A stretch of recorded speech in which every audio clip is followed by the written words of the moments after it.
Y yendo ya particularmente lo que es al mensaje de hoy, cuando Aldo me compartía, le preguntaba sobre si estaban tratando algún tema y me dio dos tips que me llevaron a un pasaje y me confirmó que era de parte de Dios la oración de nuestro hermano José a una de las primeras oraciones y también la lectura de nuestro hermano que leyó allá en Mateo. Y quisiera leer solamente tres versículos que están en Filipenses capítulo 4. En realidad el foco van a estar en dos, pero como nosotros tenemos las cartas escritas por el apóstol, los versículos vinieron después por una cuestión de orden, de poder encontrarlo más rápido, tenemos un concepto de carta. Entonces a veces es difícil extraer dos versículos solos. Por eso voy a leer el 5 también. ¿Ya lo tienen? Todos, todos. A ver, bien. Perfecto. Entonces el 5, ¿cómo empieza diciendo? Dice, perdí el 5. Acá está. Vuestra gentileza sean conocidas de todos los hombres. Lo repito, vuestra gentileza en singular, no en plural, no dice gentilezas, vuestra gentileza sea conocida de todos los hombres. El Señor está cerca. Por nada estéis afanosos, sino sean conocidas vuestras peticiones delante de Dios en toda oración y ruego, con acción de gracia.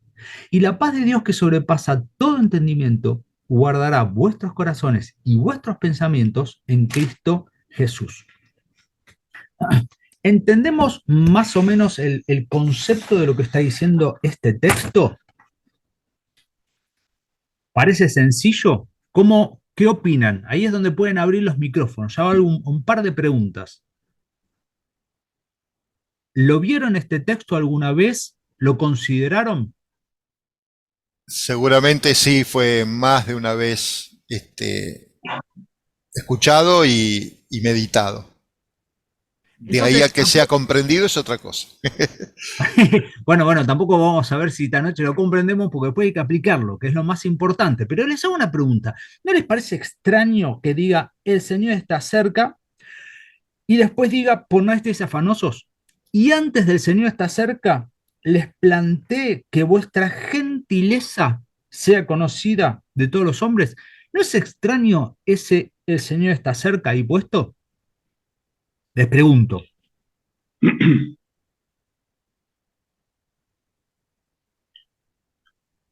Leonardo tiene el micrófono abierto, quiere hablar, pero no dice nada. Vamos. Sí, sí, no. Recién hace poco tiempo empecé a leer la Biblia y no tengo mucho conocimiento.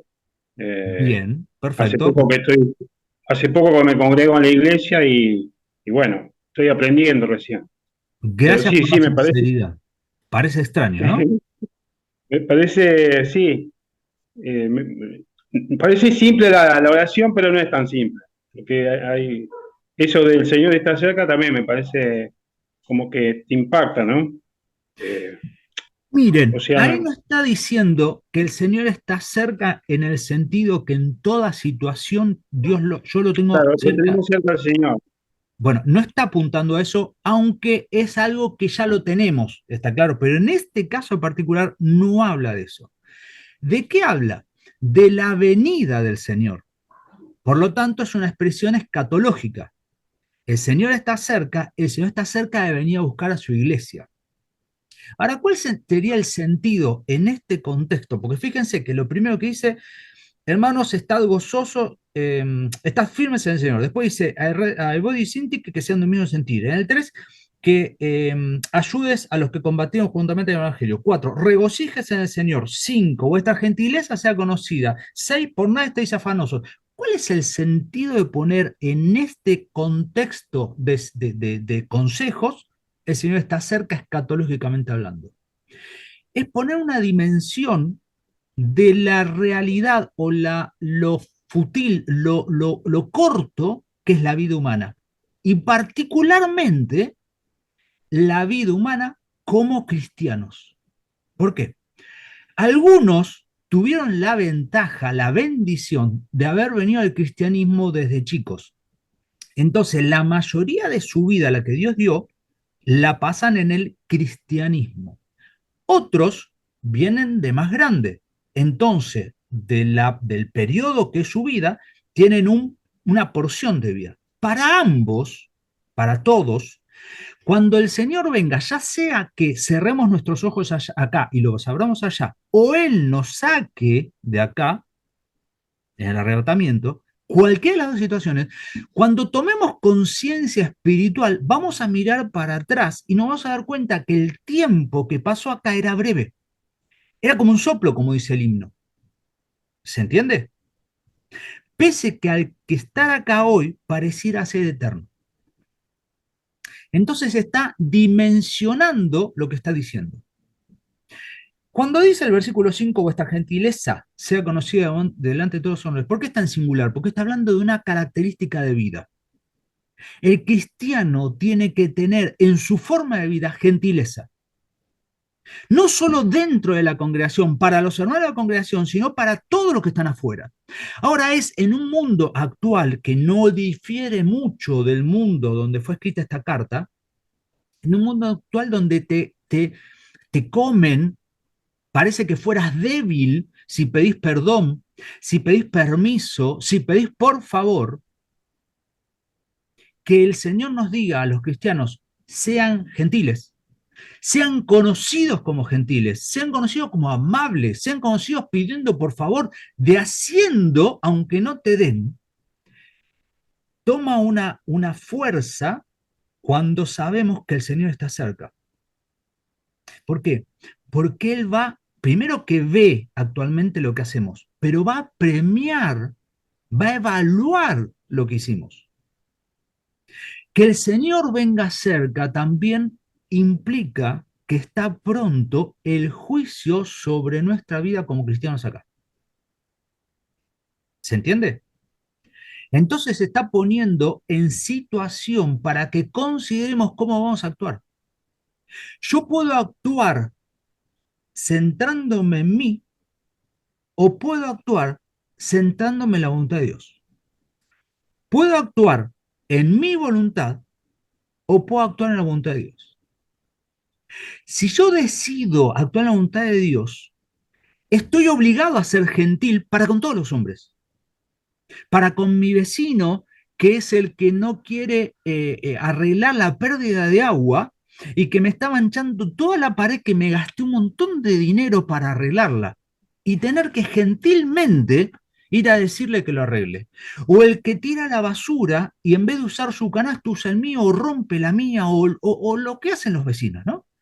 O contra ese jefe o contra ese empleado o contra esos que están en la sociedad o cuando vas en el auto llegando al peaje y se te adelanta ese que te cruza y vos querés hacer el correctivo de manejo, porque todos los argentinos somos fangio para andar, entonces queremos corregirlos. ¿Y qué hacemos? Lo queremos ganar por adelante y corregirlo para enseñarle, como si fuéramos maestros de conducción. Seamos gentiles para con los hombres. ¿Por qué? Porque el Señor viene y va a juzgar tu actuar y mi actuar. Ahora, vamos al foco de lo que quiero compartir esta noche. El versículo 6. ¿Nos quedamos ahí? Esas cuatro palabras. Bien. Les pregunto, cuando dice por nada, ¿qué quiere decir? La compliqué, ¿no? La hice re difícil esa. Por, ni, ¿Cómo? por ningún motivo estar preocupado porque el Señor está siempre presente y siempre va a estar al alcance de nuestra mano en Bien. cualquier. O sea que vos lo que decís, a ver si todos están de acuerdo, cuando dice por nada, significa que no hay ningún motivo. de No preocupación. tendría que haber ningún motivo. Para, ya cambiamos cómo no tendría que haber. No, yo pregunto, por nada. ¿Entendés? Por nada. No, ¿Qué no. significa? ¿Por qué razón? Porque depositamos nosotros, primeramente cuando aceptamos al Señor, depositamos todo a Él, que dice que le dejemos la mochila que tenemos de carga, Bien, todo. bien. Y a partir de ese momento, tenemos que confiar plenamente en el Señor, sea la circunstancia que sea. Bien, perdón, no sé tu nombre, me aparece Samsung, no sé Juan, tu nombre. Juan, Juan, Juan, cuando dice por nada, hay otro más que me aparece Samsung. Ah, Aldo, pero Aldo lo conozco. Cuando dice por nada, ¿bien? por Lo que vos nada. me ¿Sí? acabas de decir, lo que vos me acabas de decir que es correcto, ¿es teórico o es práctico? Tiene que ser práctico. No me contestaste. ¿Es teórico o es práctico? Es práctico, no es Bien. teórico. Entonces, si es por nada, no puedo hacer una lista, no hay forma de que yo haga una lista, genere una lista que esté, que evada este versículo. ¿Se entiende lo que acabo de decir? ¿Sí? No hay un tema que pueda llegar a mi vida, ¿bien? No hay un tema que pueda llegar a mi vida que pueda decir, bueno, esto no lo incluye. O sea, el conjunto de por nada significa que está excluido todo tema. Claro, ¿Estamos de acuerdo? ¿Estamos todos de por acuerdo? supuesto. ¿Alguien Yo no estoy está de de acuerdo. acuerdo? No, Bien, estamos de acuerdo. voy al médico, voy con Aldo, ¿bien? No me acuerdo la especialidad de Aldo, ¿no? Pero voy al médico y Aldo me muestra donde apareció la mancha oscura en el pulmón. Sí, ¿Es por nada también? también, porque si vamos al caso, a mí cuando me detectaron cáncer en la próstata, entonces me dijeron, bueno, después descubrí, ¿y qué es lo que yo hice? Bueno, fui a llorar al Señor que me ayudara en ese momento, una situación difícil. Pero ¿a quién Bien. fui? Al Señor. Bueno, ¿Y en quién deposité? vamos ¿Y a en quién aprovechar ese ejemplo, deposité? Juan. Vamos, ¿Quién no me adelante, deposité? no me adelante, porque me vas a contar el final del mensaje. Sí. Pará. Pero vamos a aprovechar ese ejemplo. ¿Bien? ¿Estamos ahí? Entonces, ya entendido por nada. Ahora vamos a la segunda palabra. Afanoso. ¿Qué es estar afanoso? Preocupado. Ansioso. Pero me contesta solo Juan al final. ¿Nadie más habla? Ansioso. Ansioso. Ansiosos, preocupados. ¿Qué más? Angustiado. Angustiado. Perfecto.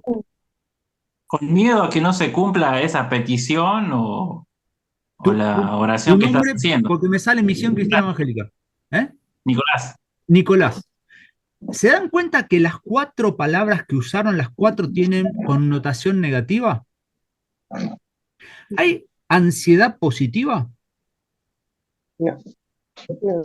Bueno, yo acabo de descubrir, ¿está bien? Porque siempre dije que la palabra que se utiliza en griego acá tiene un aspecto positivo y tiene un aspecto negativo. Fíjense, ¿quién lee capítulo 2, versículo 20? Pues a ninguno tengo del mismo ánimo y que tan sinceramente se interese por vosotros. Cuando dice se interese, la palabra en el original griego es exactamente igual que la que dice ansiedad. La misma. Por lo tanto, yo tengo una ansiedad que tiene características positivas y tengo una ansiedad que tiene características negativas. ¿En qué varían? Compare el versículo 2.20 con el 4.7, con el 4.6. Porque la característica negativa de ansiedad me quita la paz, me saca de eje, me saca de la voluntad de Dios. La característica positiva no me quita la paz y yo estoy caminando en la voluntad de Dios. ¿Se entiende? O sea que puede haber una ansiedad positiva, pero no puede estar asociada a la falta de paz. Cuando la ansiedad está asociada a la falta de paz, es una ansiedad negativa. Jesús mismo dijo, basta cada día su propio afán. Ahora, ¿Jesús se contradice con Pablo?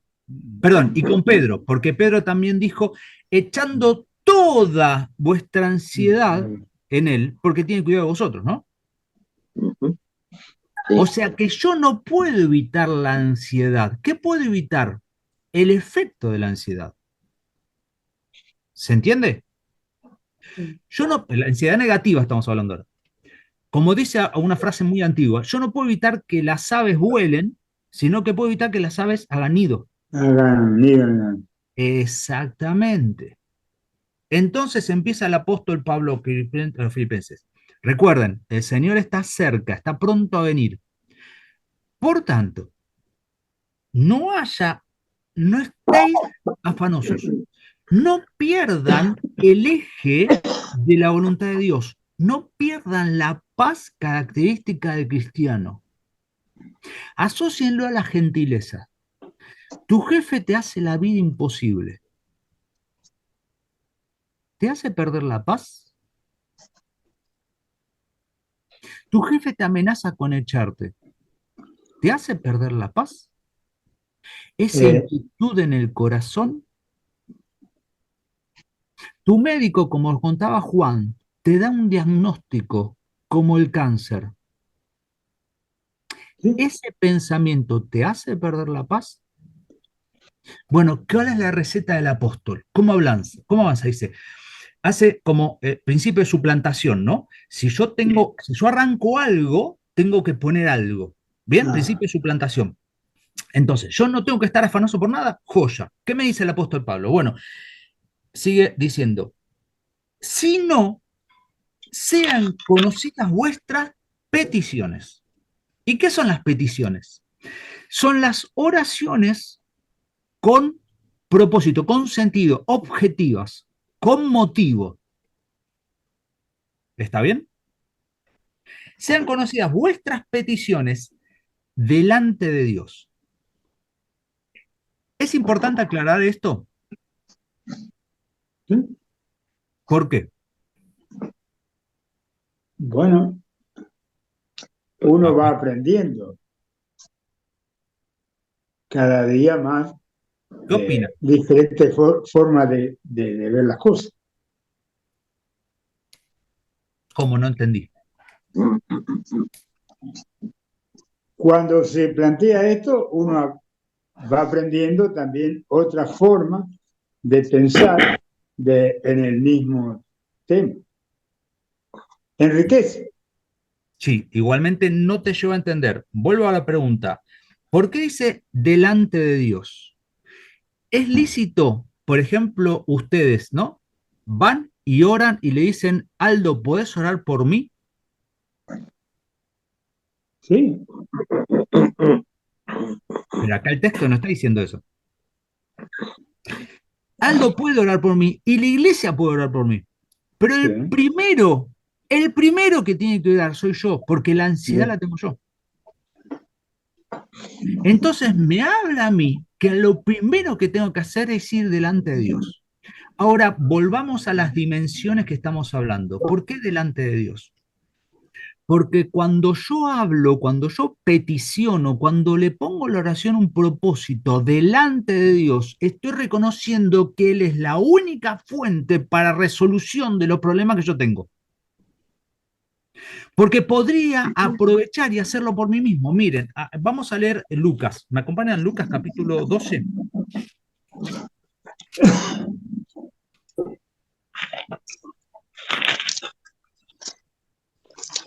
Versículo 22 y 23. ¿Quién lo lee? Capítulo 12, 22 y 23.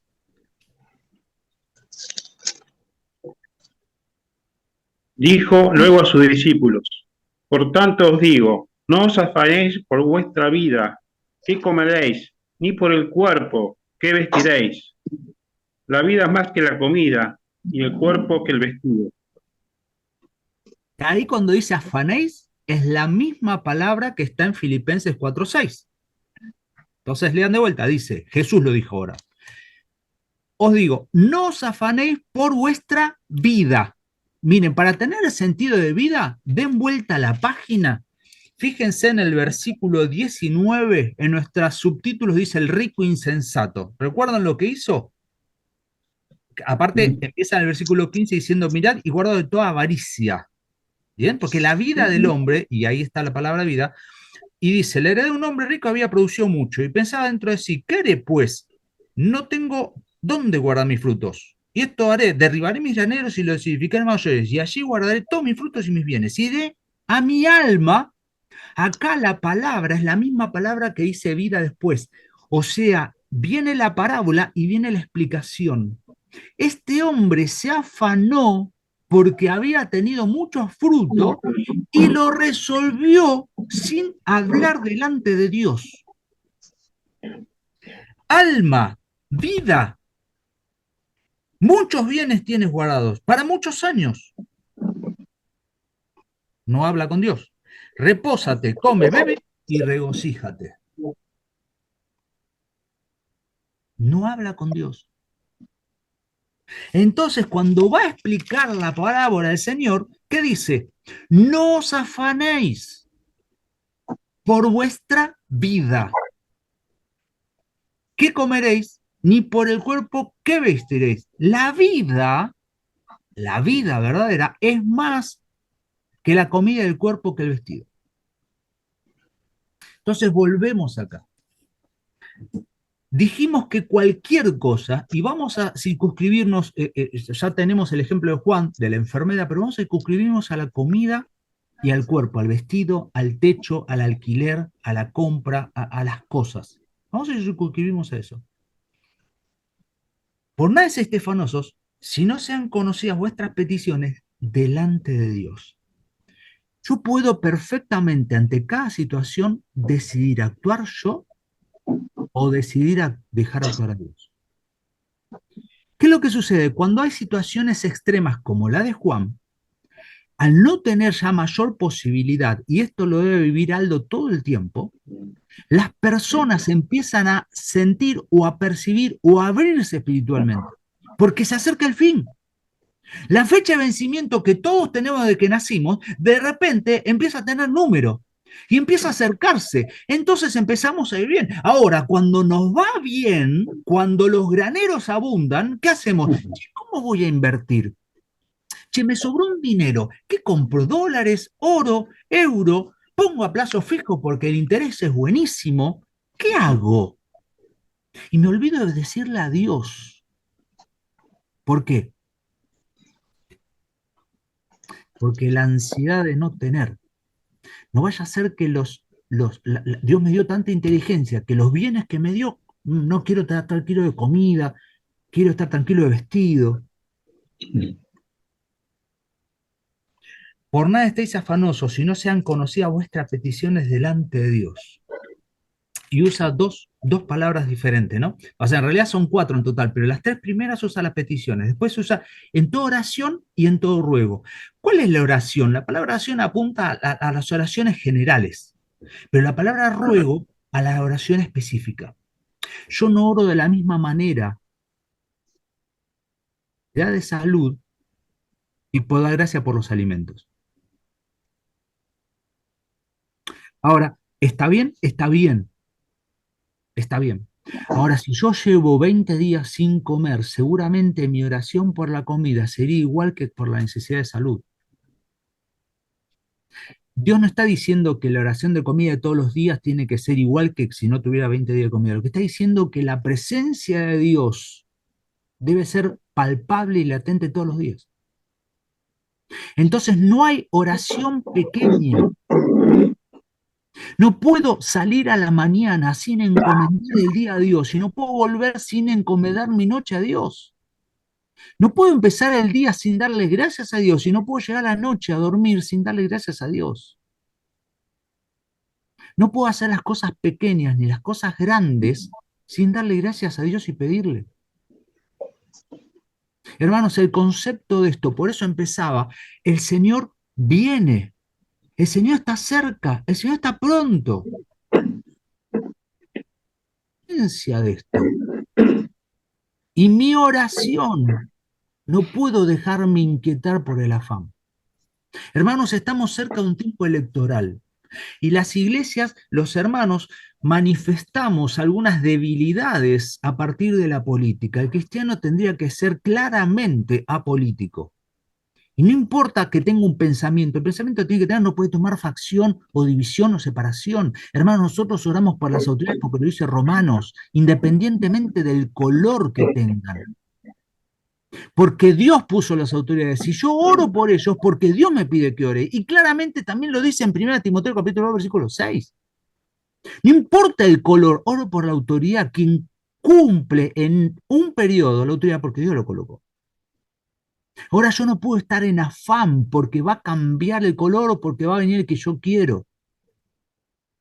Yo tengo que estar tranquilo porque el que gobierna es Dios. Pero cuando mi mente es limitada y estoy pensando que va a haber una devaluación del dólar, entonces mis ahorros y mi ganancia y mi esto y mi lo otro, no. Dios dice que nos ocupemos de él porque Él se ocupa de mí, de mi vida, de qué comer y qué vestir. No es justo desapararnos, ni su descendencia que mendigue pan. Alguien lo oró esta noche. Pero necesito hacerlo práctico, no teórico. Y es tan simple y tan difícil a la vez. Es tan simple y tan difícil a la vez, porque Moisés le dice al pueblo de Israel, ojo, ojo cuando conquistes la tierra.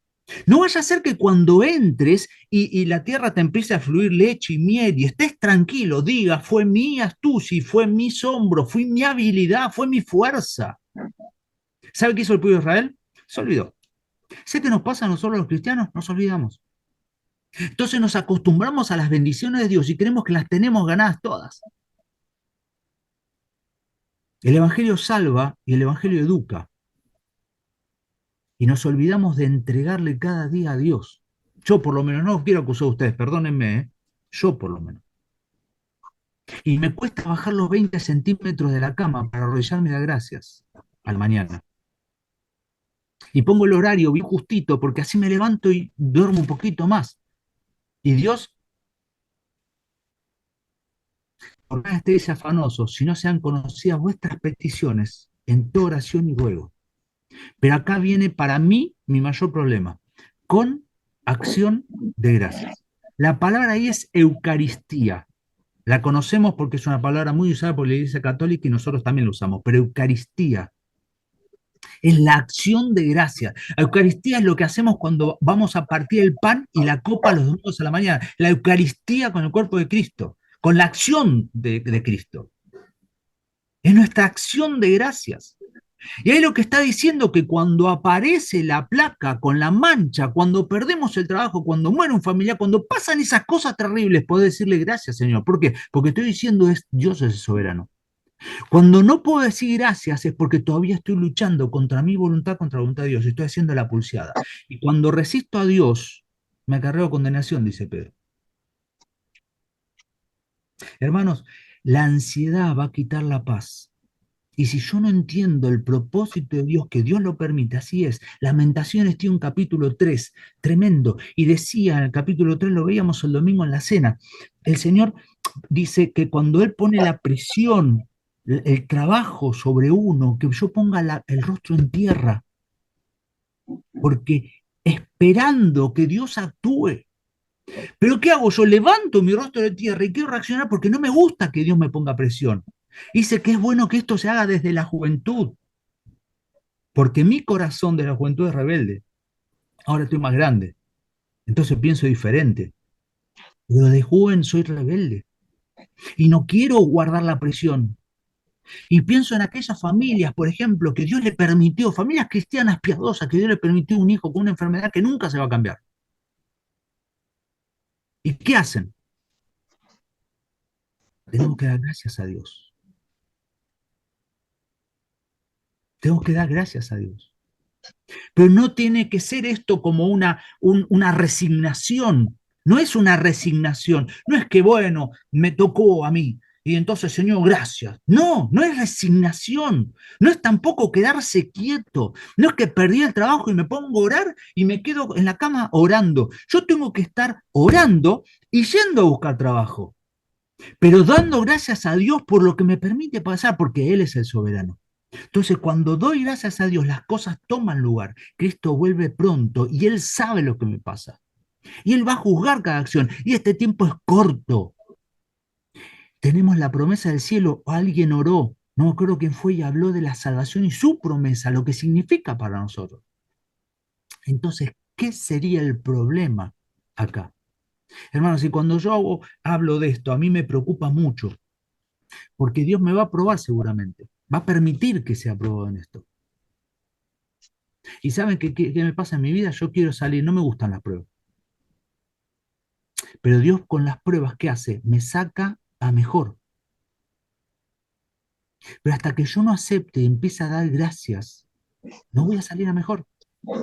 Entonces dice el texto, por nada estéis afanosos, si no sean conocidas vuestras peticiones en toda oración y ruego con acción de gracias. Y ahí viene una cláusula que dice y. Un i, ¿qué significa en castellano? ¿Qué es un i? Si hay un i traducido en castellano, que les aclaro que está en el original también. ¿Qué es un i? La conjunción de dos cosas. Ahí lo Claro. que... Dale. No, no, está bien. Ya está, no, no, ya está. Lo La contestó conjunción. ya, perfecto. Yo vuelco en la oración y, ¿qué dice? La paz de Dios. La paz de Dios. Lo que yo tengo desde el momento que soy salvo al 100%. ¿Alguien duda de esto? ¿No? ¿Cuál es el fruto del Espíritu? Díganme, alguien, menciónme, son 9. ¿El primero? Da uno, no se Amor. peleen. Amor. Amor. Segundo, Gozo, paz, ahí está. paciencia, ¿Ven? Templanza. El tercer fruto es paz. ¿Qué fruto de qué? Del Espíritu. El Espíritu lo tenemos al 100%. Por lo tanto, potencialmente nosotros tenemos el 100% de la paz. Ahora, ¿cómo actúa? El conectivo, la conjunción. Cuando yo vuelco todas las peticiones en oración y ruego con acción de gracia, la paz de Dios va a actuar, que sobrepasa todo entendimiento. Y esta palabra la analizo una y otra vez y me cuesta un montón. Porque la palabra en griego de sobrepasa es que sobresale, es como que se eleva, sobrepasa todo entendimiento. Y ahí hoy descubrí algo que no había descubierto hasta ahora, que la palabra entendimiento ahí en griego, que está relacionada, es de la misma raíz que la palabra que después dice pensamiento. ¿Ven que dice vuestro corazón y vuestros pensamientos? Bueno, pensamientos viene de otra palabra, esa palabra viene de entendimiento, y esa palabra entendimiento, su raíz es gnosis, que la conocemos. La palabra gnosis es el conocimiento. Claro, ¿qué es este entendimiento? Es cuando la persona logra hacer, ¿vieron cuando dice se movieron todos los rulemanas dentro de la cabeza, los engranajes de la cabeza? La persona está razonando, está buscando el entender esa inteligencia, ese conocimiento. Bueno, sobrepasa todo entendimiento. No, lógicamente no hay forma de explicarlo. La paz de Dios hace que nosotros estemos en un funeral como el que estuvimos del Delige hace muy poco, y que su marido presida un himno cuando le estaba echando tierra al cajón. Y estuvo en otros funerales de personas que no conocen a Dios, donde la persona tienen que detener porque se quería tirar al cajón de la desesperación. La paz de Dios no tiene explicación, no tiene lógica, no tiene sentido. ¿Cómo una persona de tantos años de matrimonio puede estar presidiendo un himno de alabanza a Dios delante de todos los que lo acompañábamos? La paz de Dios, que sobrepasa todo entendimiento, guardará nuestros corazones. exactamente vuestros corazones y vuestros pensamientos en Cristo Jesús. Guardará, lo voy a decir rapidito porque ya se me está pasando el tiempo, es como dos guardias armados. ¿Vieron cómo están en la Casa Rosada los dos que están paraditos ahí? Bueno, guardan la entrada, obviamente nadie puede atacar, aunque bueno, en Argentina podemos tener un principio de magnicidio, pero eso es otra cosa aparte. Pero el concepto es dos guardias armados. ¿Por qué le escribe y dice la palabra guardar? Algunos comentaristas dicen, como Filipos era una ciudad muy especial, una ciudad que tenía categoría de colonia, y al ser colonia, los que estaban ahí, ¿qué tenían? La ciudadanía romana. Eran especiales los de Filipo. Pero aparte de eso, muchos soldados cuando se jubilaban o se retiraban, iban a Filipo. Por lo tanto, Filipo tenía mucha seguridad. Era una ciudad donde había guardia, pero había encima los habitantes ya sabían de armas. O sea, una ciudad bastante interesante. Bien, entonces dice, guardará vuestros corazones y vuestros pensamientos. Les hago una pregunta. ¿Por qué guarda el corazón y el pensamiento? ¿Por qué no guarda el corazón o no guarda el pensamiento? ¿Por qué guarda las dos cosas? Les hago les pregunto.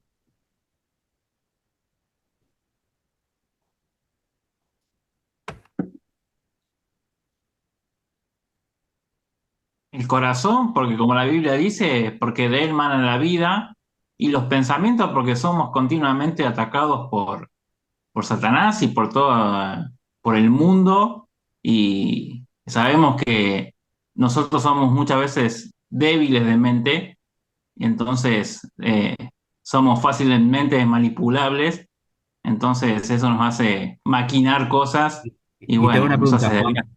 ¿El corazón tuyo es fuerte o es manipulable también?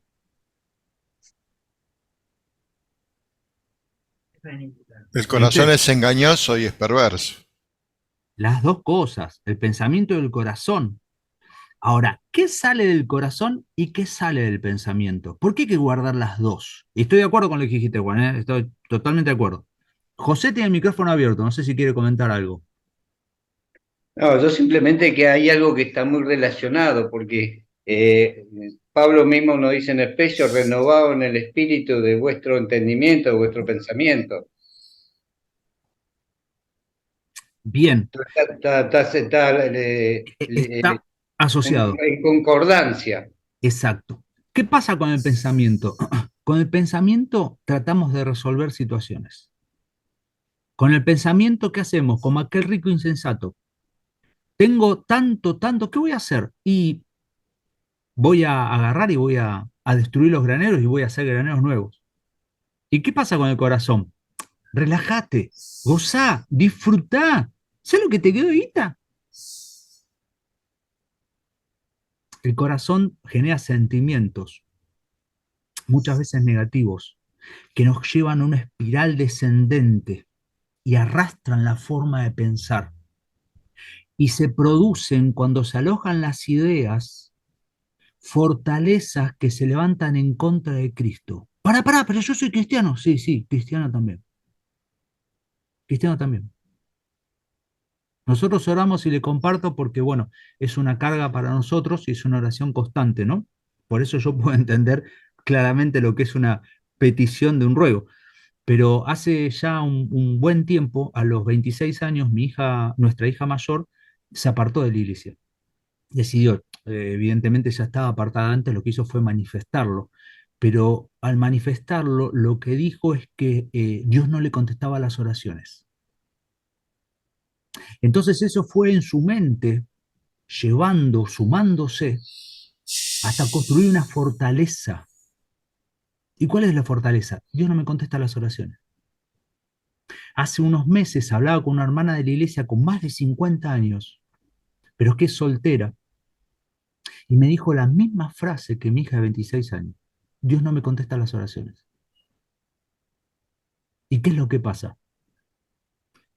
No vuelco y no espero en Dios. No doy acción de gracias, por lo tanto no tengo paz. No tengo paz en el corazón y no tengo paz en la mente. No está guardado en Cristo Jesús. ¿Qué tengo? Inquietud. Y mi hija tenía inquietud, ¿por qué? Porque las oraciones que había echado en la presencia de Dios yo no le contestaba. ¿Y qué quería? Salir del yugo. Quería salir de la voluntad de Dios. ¿Y qué hizo? Salió de la voluntad de Dios. La hermana de nuestra congregación todavía se mantiene en la congregación, pero su corazón está dividido. No descansa y no tiene paz en Dios. Hermanos, podemos construir fortalezas en nuestra mente y en nuestro corazón en contra de la voluntad de Cristo.